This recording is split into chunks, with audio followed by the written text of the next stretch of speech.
webinar will begin shortly. Please remain on the line.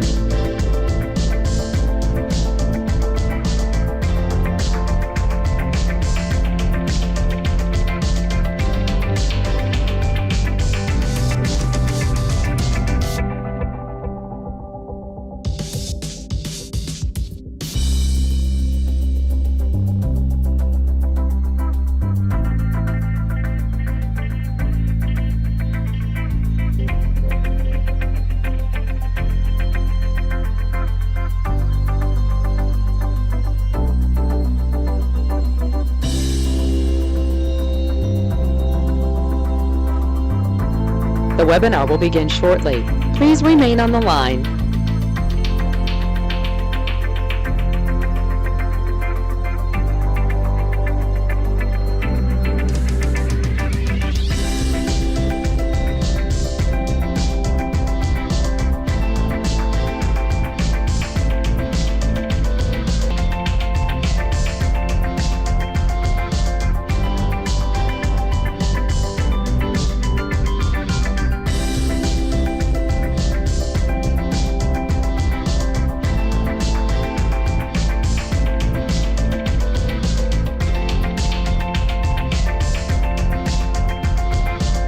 The webinar will begin shortly. Please remain on the line.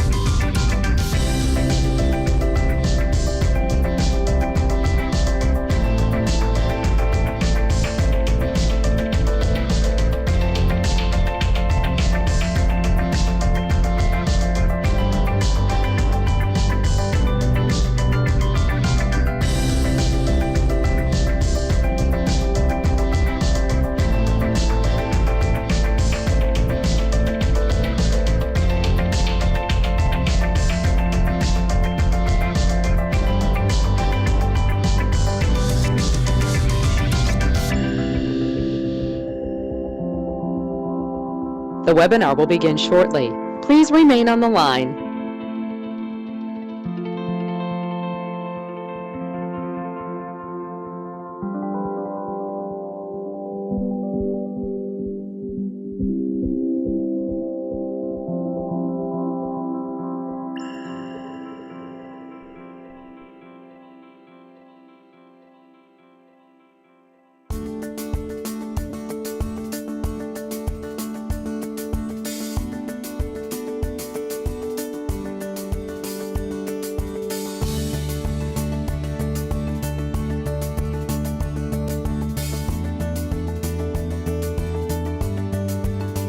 The webinar will begin shortly.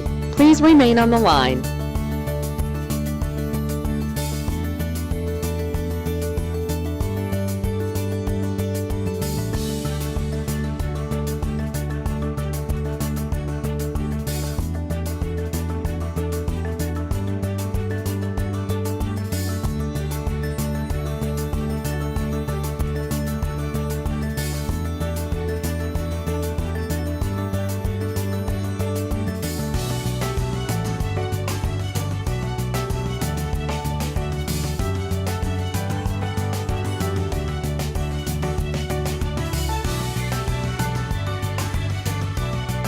The webinar will begin shortly. Please remain on the line.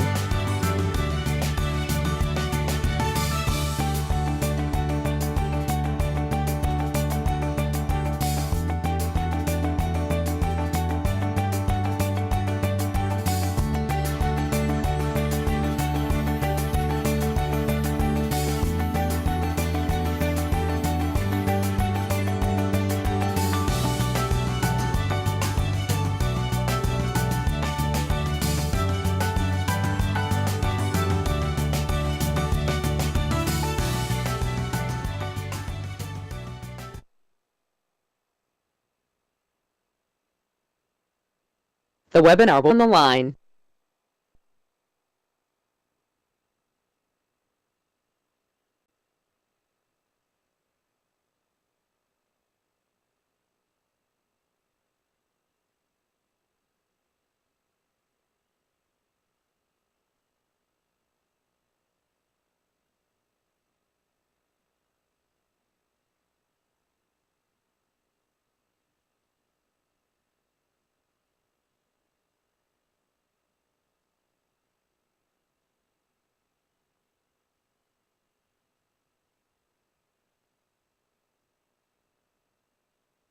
The webinar will begin shortly. Please remain on the line.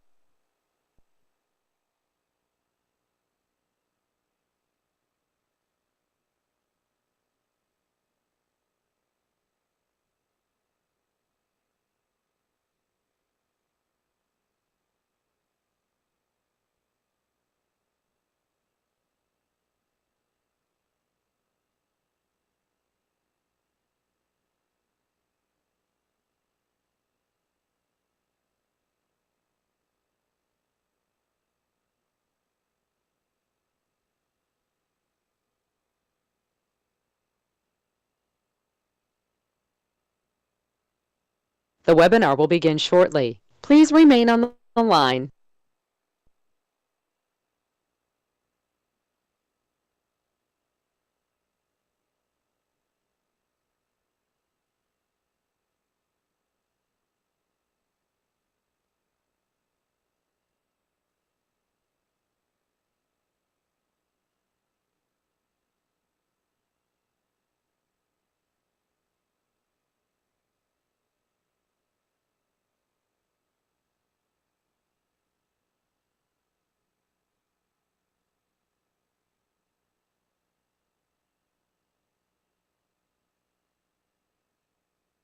The webinar will begin shortly. Please remain on the line.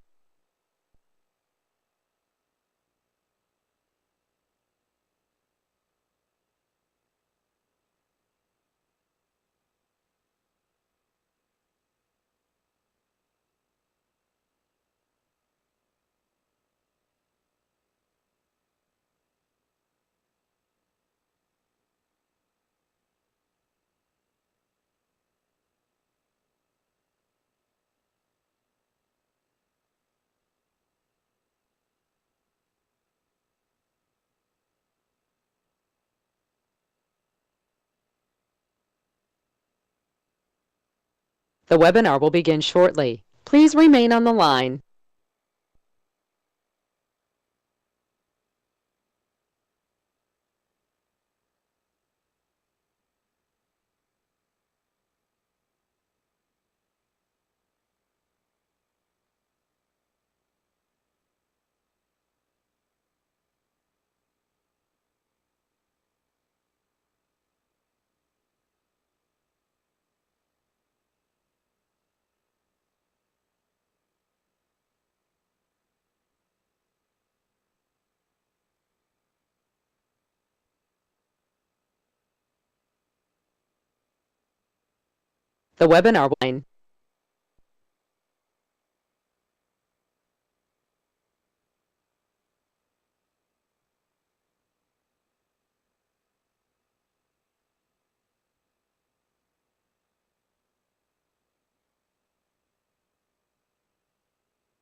The webinar will begin shortly. Please remain on the line.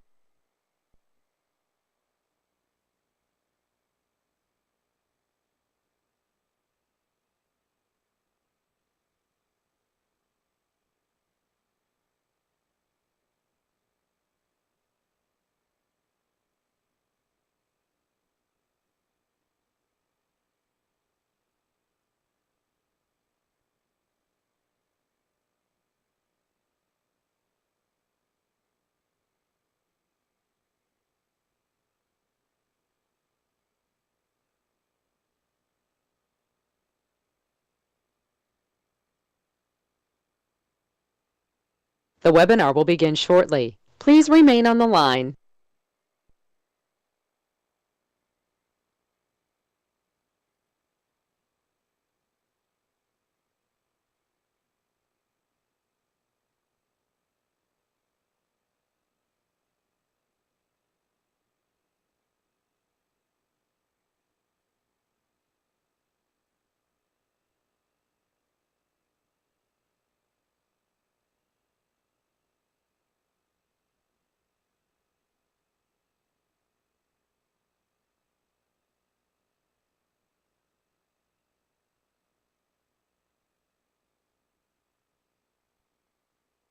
The webinar will begin shortly. Please remain on the line.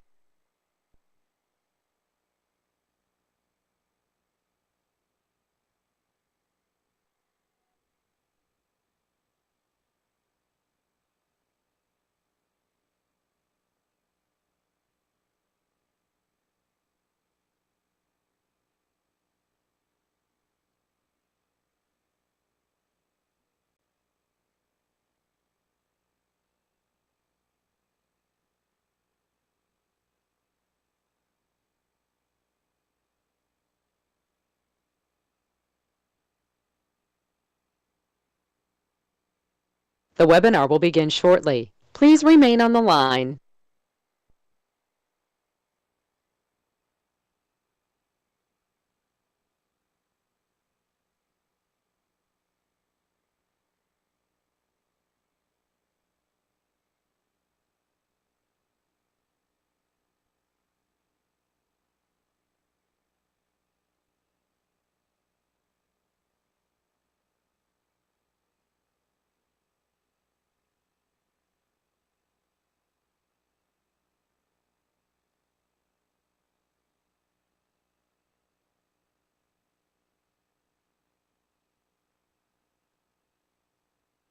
The webinar will begin shortly. Please remain on the line.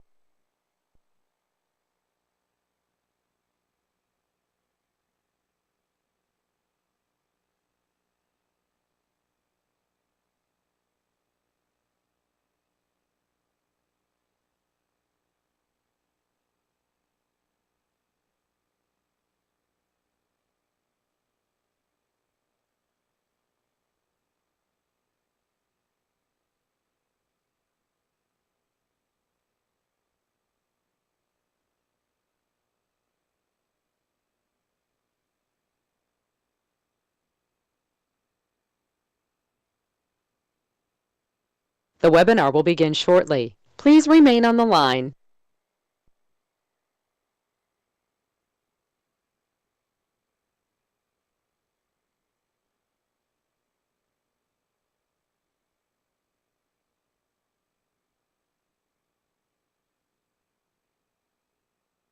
The broadcast is now starting. All attendees are in listen-only mode.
The security project. Okay. That's what I've got for questions. Under the first section, 444, general criteria, I was very happy with the language that you added regarding transitions, because it may well help and provide guidance, I suppose. If you're going to build, not what the allowed number is, because the number can make it actually, we're going to build 60% of lots of that smaller size, right? That is a possibility, and I see where you're going with that. Right. I think the question, Mr. Mayor, is in approving the project, I think you're going to have to make sure that you either look at how they are dispersed throughout the project as you're moving forward, which does talk about dispersing them throughout the project, not just concentrating in one place.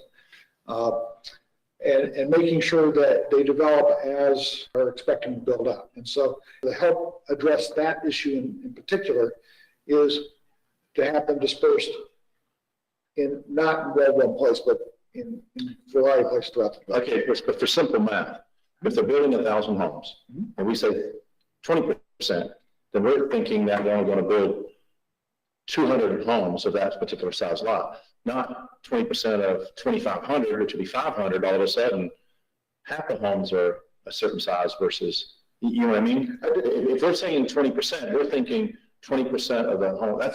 I'm pretty sure I got that from the last conversations we had here. Buildable versus allowed. Yeah, buildable versus allowed. Right. Remember, you're talking about what you're actually approving. So it'll be 20% of what you've actually approved. Now, but I want to talk about one of the other challenges with this. Let's assume they start first with, okay, and then they never get to the other lots. Right. That is a potential concern as well. Part of that is addressed by the fact that we're trying to get them to develop some of the lots in various places, not just in one lot. But that is something that this does not necessarily address as it's currently written.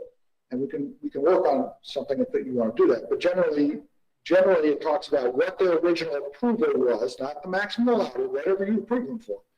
and it'll be a maximum of whatever the percentage is that you approve it for. I have, It'd be a percentage of the actual lots built rather than what's, We could put that in there. Here's my question though. If you do that,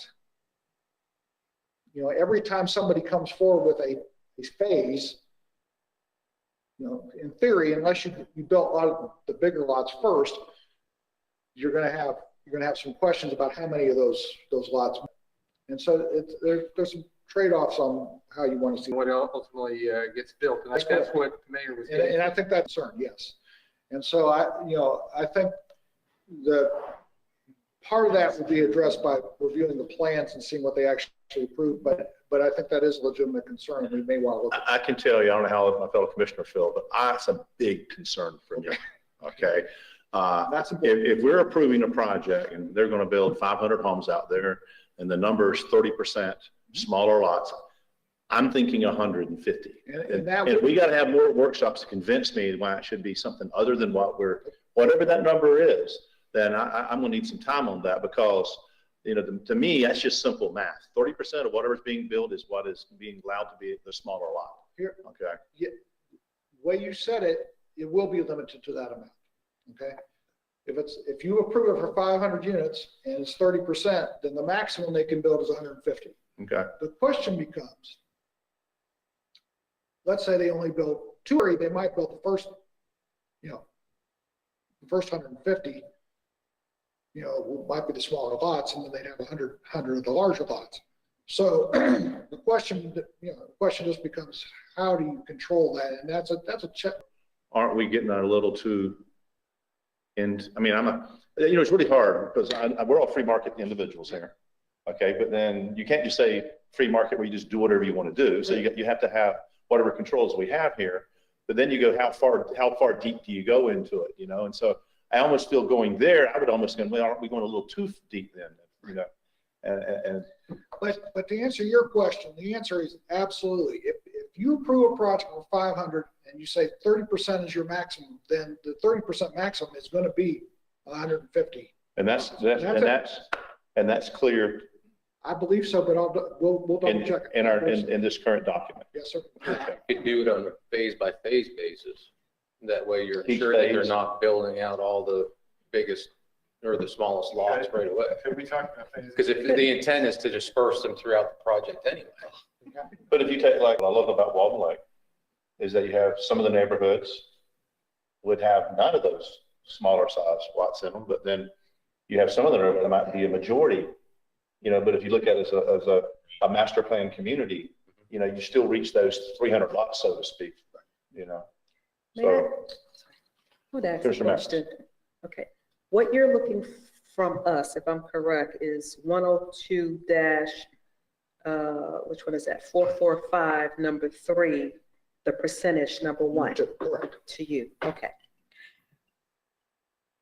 Once we give you a percentage, we as a commission have, once we view the site plan, say if it's 20%, this is how, when we had our workshop with you or meeting with you, this is the way I was viewing it. Say it's 20% and it's, so no more than 20% could be at the 40 foot, right?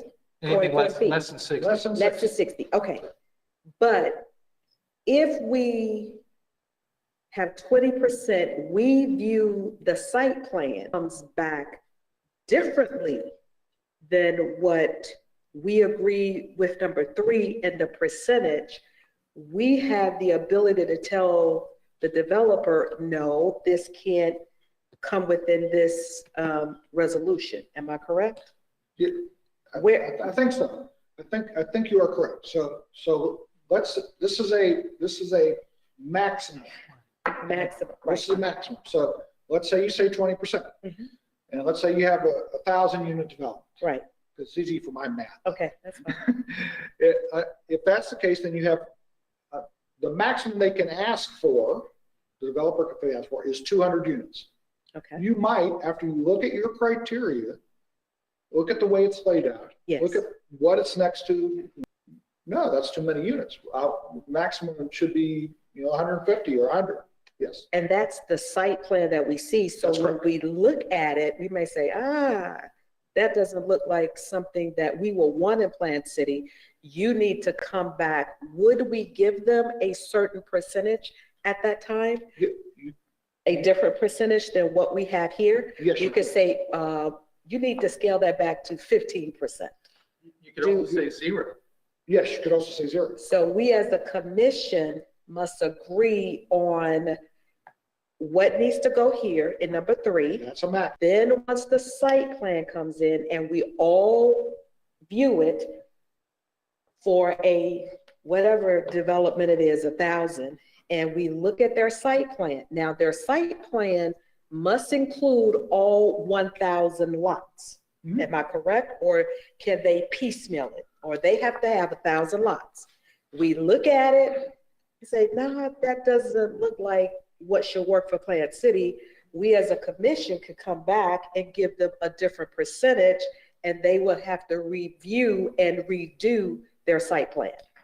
They would come, you would say, they would have a meeting. During the meeting, you'd say, we've looked at the site plan. It's the compatibility issues, transition issues, as we talked about a minute ago. 150 lots should be smaller than 60 feet. Or we don't want to see them along the exterior of the project, or whatever. We're not giving up any. This is just a cap. They're not going to come in with anything more than that, whatever that percentage is. Correct. But still, the commission has the ability, because this just, the special approval is just something that the commission has the ability to waive certain requirements, because the general rule is it has to be 60 foot. The general rule is 60 feet and Right. 6,000 square foot. That's correct. So basically, we're giving the developer that they can come by, work with, but we have the ultimate, decision to let them know yay or nay. This is, you have a requirement, generally a minimum Yes. requirement. These are the normal standards, the 60 feet. You have an ability for them to come in and ask up to a percentage, the maximum percentage, but you have the ultimate decision as to what. After we have viewed the site After plan. you've reviewed the plan, and the burden is on the applicant to come in and explain why they think this is appropriate. Well, let me give an example. You were talking about Walden Lake, and a developer comes in. Let's not talk about ASP. Okay, a developer comes in and they want to, well, yeah, pass it, but if a developer comes in and they want to do 2,000 homes, but they want to do it in phases, would they have to bring a site plan with all of the phases built out as they would want to do? Or could that be tricky? I think the answer to that, I think that's up to you all as to how much detail you think is appropriate to make your decision. Okay, Is that fair? that's fair. Okay. Mr. Spark? Thank you, Otter. And I guess what that last question too would mean, if you come in, if you got a 2,000 lot and you come in and you want to do 200, then you would get the same percentage as far as small lots versus larger lots. My question is, I keep hearing out in the marketplace and the industry and seeing other type of facilities in the area, Claremont and other different places. There seems to be a trend that instead of living in an apartment, a lot of people are wanting to live in a rented home complex. A rented home which has facilities, has a clubhouse, maybe a pool, maybe has amenities like outside maintenance, both exterior for the roof and building, and the upkeep of the yards and all this stuff all in one. And instead of living in an apartment where you have somebody over your head, or you have somebody next door and you can hear all this stuff going on, it seems that the trend for the elderly or even the first start, the mortgage or can't afford the down payment or can't afford to do that. So if you had a smaller, could it be limited, say, and I don't know if they're talking about 40 foot, 50 foot or what, but I'm sure it's less than 60, I would think. Could you have a facility, say 30, 40 acres that could be 100% smaller lots because it is one complete unit. It's going to be the new future, I think, for millennials and younger people, and as older people, as they get older and live longer, they want to get away from having to make house payments, insurance, having to mow the yard, having to do all these different type things, and yet have the amenities to have a single apartment with those type facilities. Is that something that we could do as far as the acreage, small acreage type things? The current draft does not provide for that. You are correct. I think generally, at least right now, there is a trend towards having smaller lot developments just because the land costs in Florida have gone up so much. I think you're going to see more of that. That may affect what percentage you put on this as well. The current draft would not allow a 100% small lot development right now. If that's what the commission wants to consider, then we need to make some adjustments. But if someone pitched it to it, we could approve that.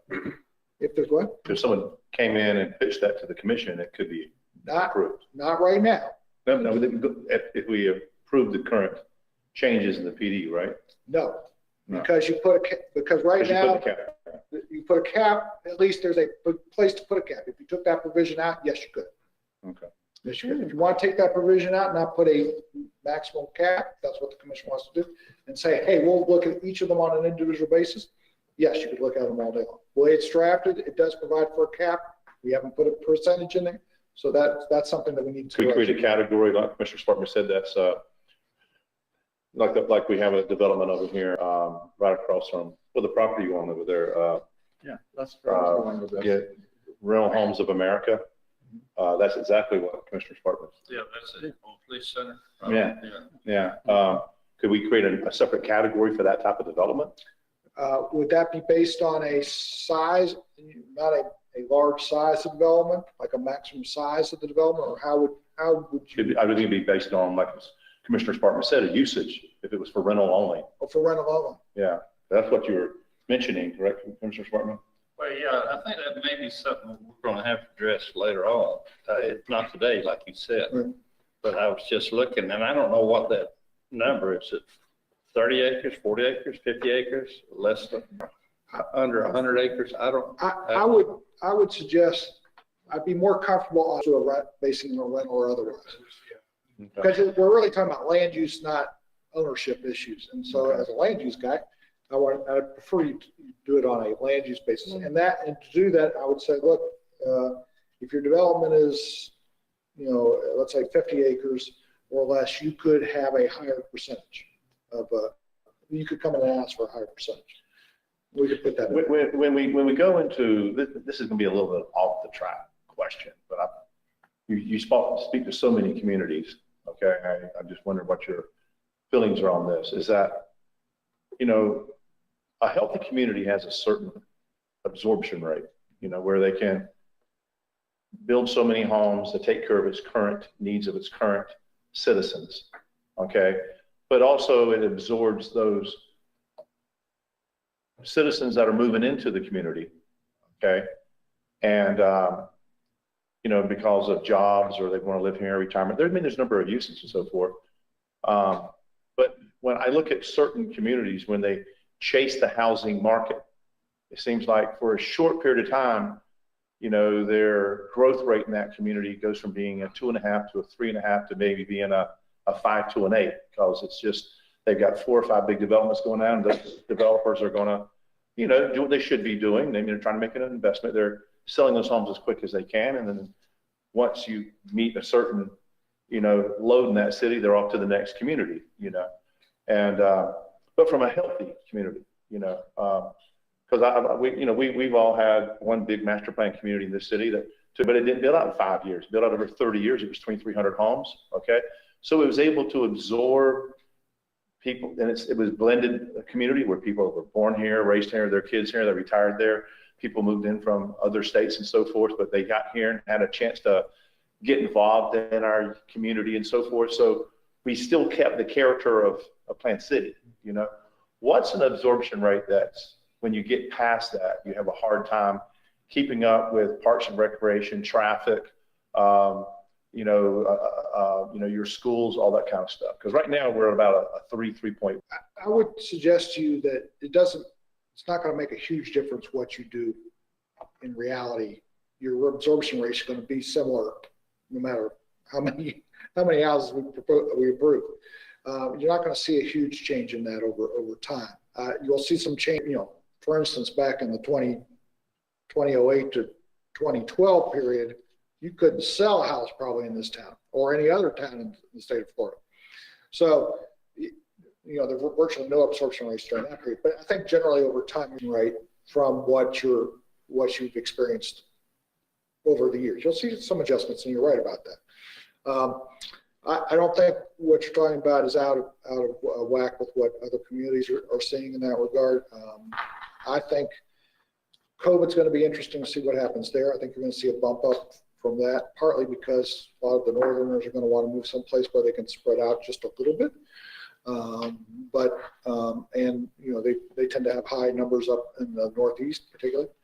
But I don't expect a major change over time. So if you look at Hillsborough County as a whole had about a 3.2 absorption rate, okay?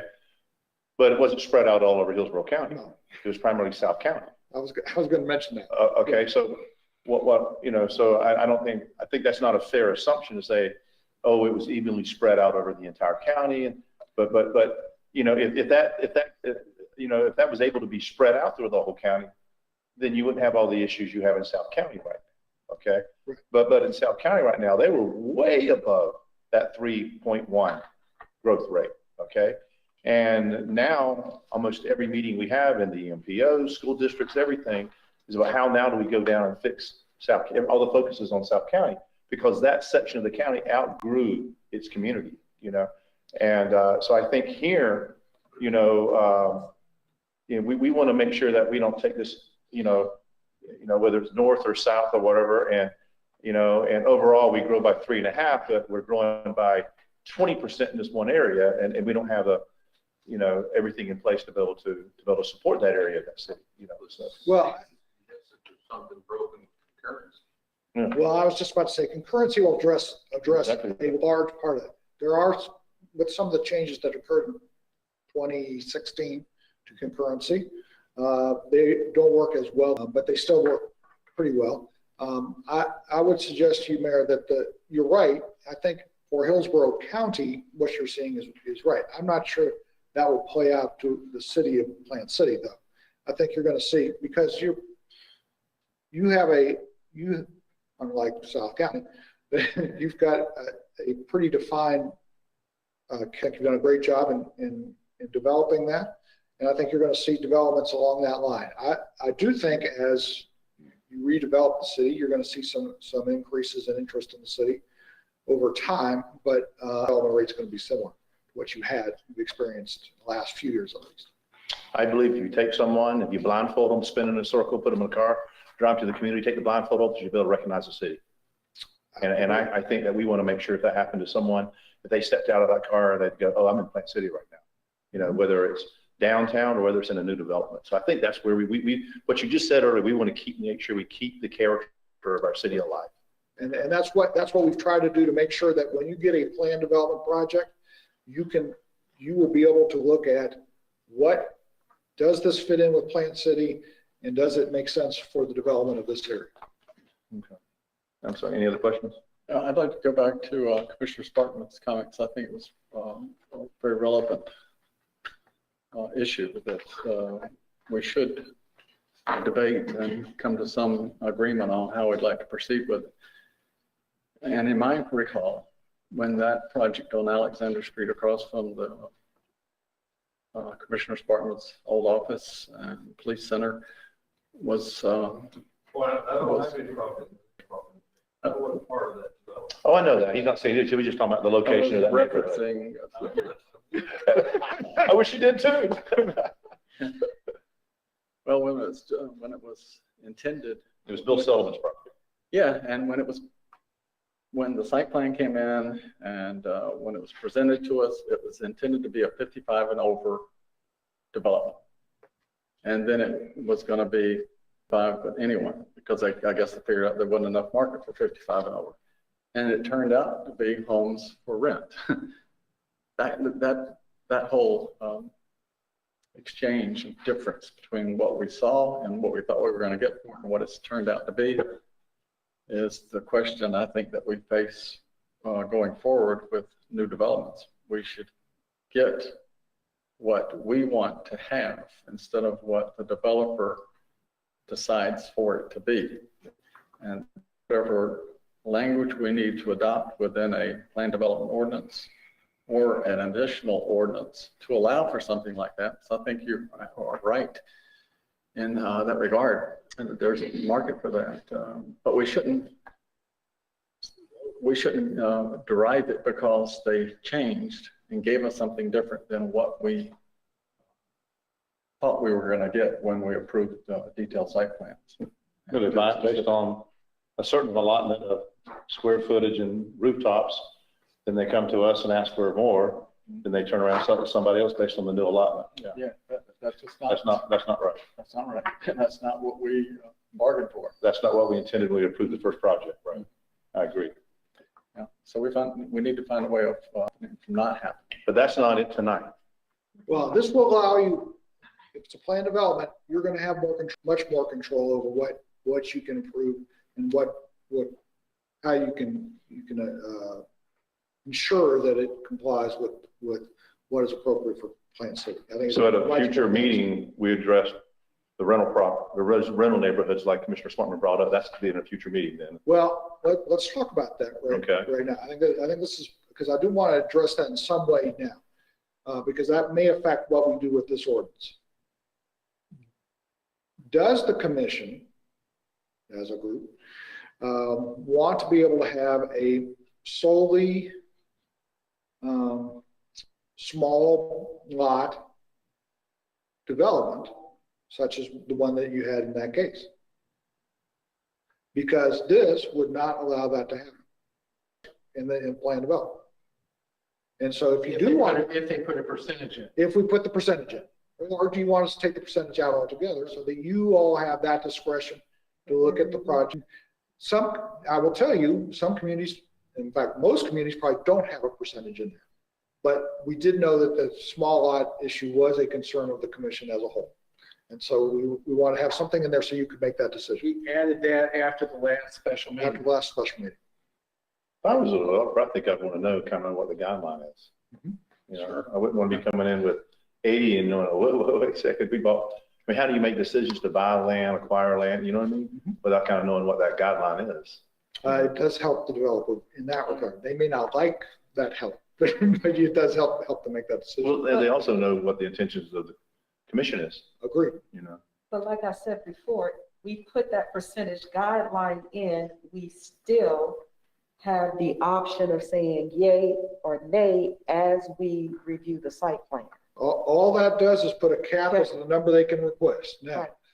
But as we talked about, let's say you had a 50-unit development. Let's say you got a 30% number in there. If the number was 30%, then the most small lots below 60 feet that you could put in under would be 15. The rest would all have to be at least 60 feet and 6,000 square feet. If you put a percentage in it. Again, if we take that out, then they'll just have to come forward with whatever they think is appropriate for their development. Well, I'm just trying to look at what the future looks like is bringing. I could see we would allow to have a multifamily facility, where we put apartments or 1,000, whatever. But I see this new concept, the rental homes, may be the new era, and townhomes and those type of things. I don't see anybody but building townhomes. Well, the places, this would not have a restriction on townhomes because that's not single family detached. But it's up to you, and we could do it one of two ways. We could put no cap on them at all, on the number, the percentage, if that's what the commission wanted, or we could say, look, for developments up to a certain size, for instance, a relatively small area, like I said, 40 acres, 50 acres, something like that, you could have you wouldn't be limited to that. If I could make a suggestion here, maybe, I think that needs a lot more discussion. But when I look at around the activity we have going around our community, to me, I think the biggest need is address what we're talking about tonight. Okay. Because we don't have a lot of that activity in that area right now. But the only one I know of is the one over there on Alexander Road. And then I think we continue discussing it. At least I'm just throwing something out for us to consider. Moving along, because we're going to be meeting every 90 days. And Right. as we come up with a solution, we can always make a change at that time. I think that makes sense. That's a good suggestion. I mean, we've been pretty adamant. We've been discussing this for years now. Okay. And I've been on both sides of this, one side totally against it, and, I'm now, for a percentage, not, I have a number in mind, but, but I also think we're trying to set some standards here going forward to where, when we look at annexing properties, we kind of know, okay, we're annexing this property. This is probably what is going to be there, so that when we talk to neighbors and communities and citizens that come in here and concerns, we can kind of give an idea what's going to be built there. If it's just wide open, I think that gives uncertainty and fear to our citizens, whether they're in the city limits or the unincorporated area. So I don't know. This is a suggestion. Can I make a quick comment? Yeah. I think an easy fix to that, because, what we're talking about in the grand scheme of things are fee simple lots, right? Your 40-foot wide lot, your 50-foot, your 60-foot, these are fee simple lots that someone owns that lot. If we start getting in a conversation about it's a true multifamily development, then, why do we have to treat it like we do a subdivision? We could treat it as an apartment complex, regardless of what the buildings look like. Now, right. We do have rules in place that require separation between buildings, which would cause an issue. But under these new regulations, with these specific approvals, they could request a reduction in the separation of the building specifically for the multifamily. And then through the idea of looking at renderings and that sort of thing, you're still going to get that look at the quality of the product before we approve something that we've never seen before. So that's not that problem. Right. So this 40-foot wide lot limitation is more on a fee simple basis for someone owning that home and taking care of it themselves. I think multifamily, we have other options that we could explore that wouldn't have to change the way that that's worded. Great idea. So that's why you're here, Robin. Yeah, Mr. Mayor. Yes, sir. I'd like to comment also on your identity situation as far as it relates to Plant City. I think over the last several years, I think Commissioner Dawson and Commissioner Mathis would also concur, we have worked towards keeping our identity. We built a new city hall downtown. We built added on to the library downtown. We renovated downtown with McCall Park and all these things. And a courthouse. And a courthouse, got the courthouse. We got the Railroad Museum and viewing platform, which shows it's part of our identity. Everything you see at Plant City is it. One time I had a person to an open house at a model center southwest of downtown. And I was talking with the person and I said, they were coming down from Carolinas or somewhere to move in the area and they chose Plant City. And I said, why would you do that? How did you get to that solution? And they said, well, Plant City is so unique. So we came uptown and saw the downtown and what the city had in downtown and how proud we were of it. So this is a celebration station for real. They didn't have to go to Orlando, Disney World, where they made one. Ours is for real. So I think our identity is well established. Oh, I agree with you 100%, Commissioner Brown. I think this city has done an amazing job of keeping its character, keeping its charm, its a community. And, but we've been growing at about a 3% rate. And if all of a sudden you have 2 or 3 developments of 1,000 homes or more in them, and we start growing by 5, 6, 7, 8%, you know, I was just trying to say, you know, it's harder to keep that sense of identity, you know, and so I personally think that the 3.5% growth rate is a wonderful growth rate for the city. We have a history of growing by that way and be able to still keep, you know, our sense of character and community. And that's the reason we all live here, you know, and there's no mountains or beaches or big lakes or anything like that. So it's the people that we love here.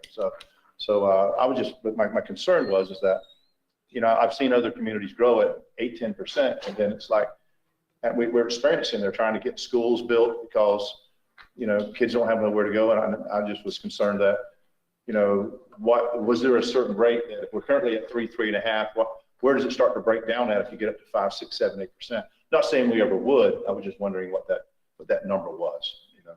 So, but I think the city's done a phenomenal job. But I think you've used the word pixie dust. Someone could move in here from Louisiana and in a year they're a Plant City. And you said we always sprinkle pixie dust on their head when they come through the city limits. And I know we don't really do that, but it sure seems like that because people become a Plant City no matter where they move in from.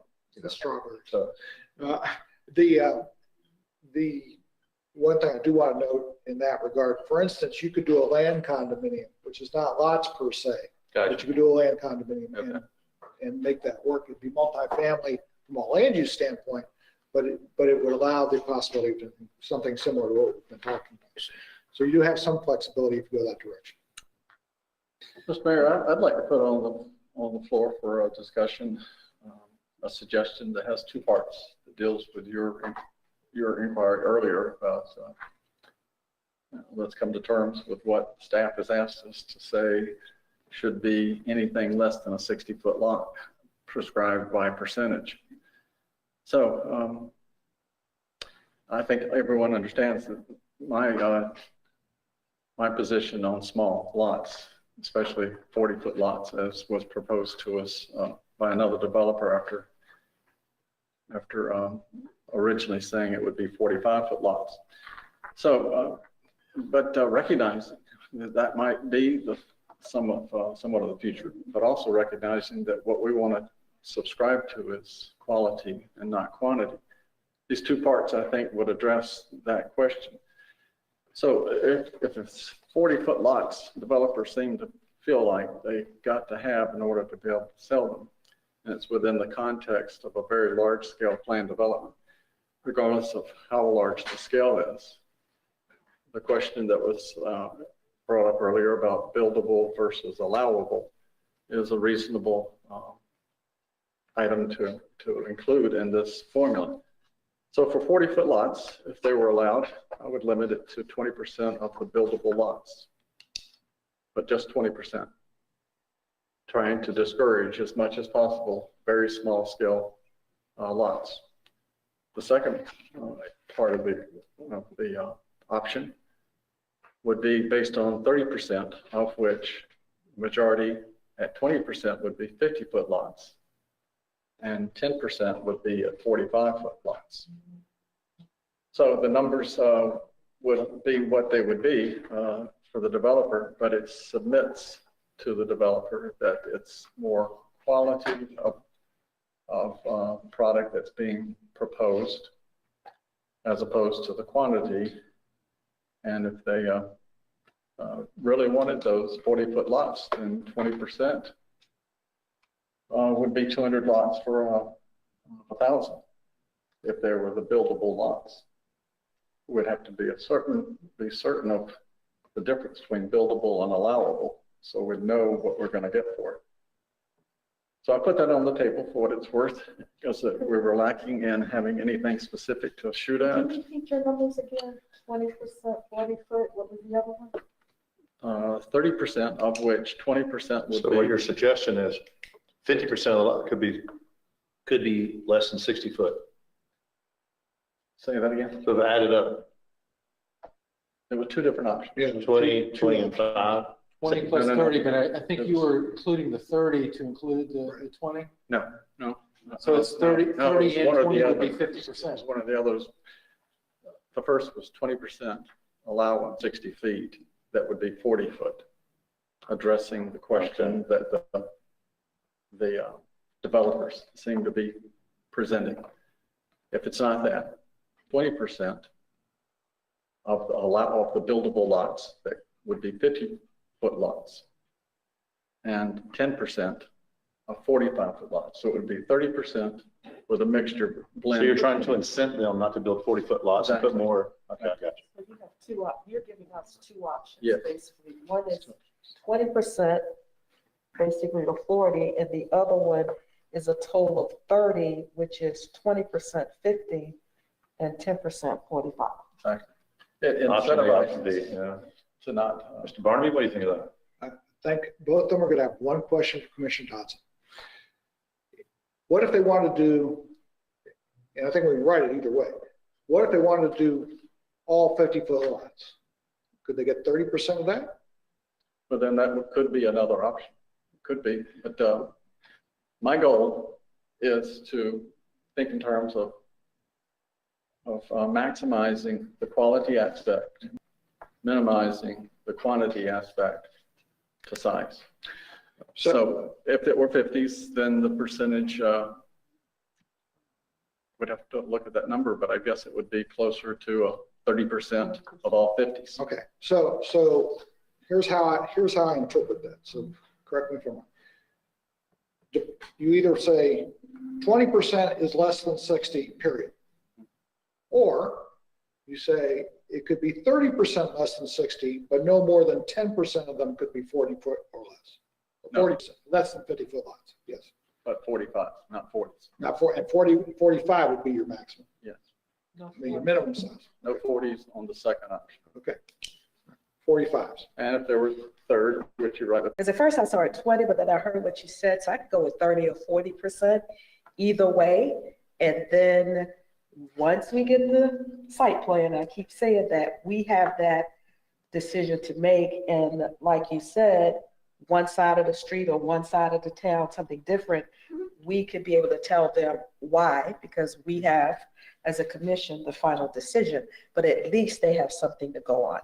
And that is my comment. So I don't know if somebody wants to put that in a motion, because that's what you're looking Well, for. I think also, like the vice mayor said, my main interest, I don't know lot sizes. I mean, Right. that's, just, but what my main interest is that front elevation Yes, of the house, that value of the house, yes. that, and what it costs to put that on. Trying to stack up, a bunch of shotgun shacks just to, get as many in there as it possibly can. But if it's something like staff had showed us before where, homes are sitting up on the street, you got, rear access for the garages, they're, the elevations look good. And it looks like it's a well-done community that almost feels like they're building what feels like almost a historic, downtown almost kind of thing, then I probably would be in favor of a higher density if I feel like the quality of the overall development's better. So maybe I'm at 35% on that one, whereas if somebody comes in with this other plan, maybe I'm only at 20. But you can't get there if we're too low on the percentage. Well, I threw 40 out there as something that we can always come down from. I mean, is that something, a number everyone's comfortable with? Is where we could start at? I mean, For it, because it's already been done in Lakeland. That's their rule. 30% is I'm what good they either way. allow for anything less than 60 foot. That's how it is with their current code. What if we split the baby and go to 35? Call it a day. Make a motion. Someone make a motion. I wanted to make clear real quick, what you're describing with the rear load product, that's a T&D product. Right. The way that this code is written, they could do 100% 40s in a T&D product. This does not limit a T&D product. It only limits a non-T&D product. Gotcha. So these are the non-rear loaded homes that you're limiting. Okay. So if this came in as a T&D project, they could do 30-foot wide lots if they wanted, the way that the code is written. So just wanted to make that clear, that if it's a T&D product, you are going to probably have a higher percentage, but you would have that different look, that different product. And we'd love to see that product. Yes, we welcome that. I can live with 30%. I'll comment just to be clear that you not misunderstand my view of what quality and quantity refers to.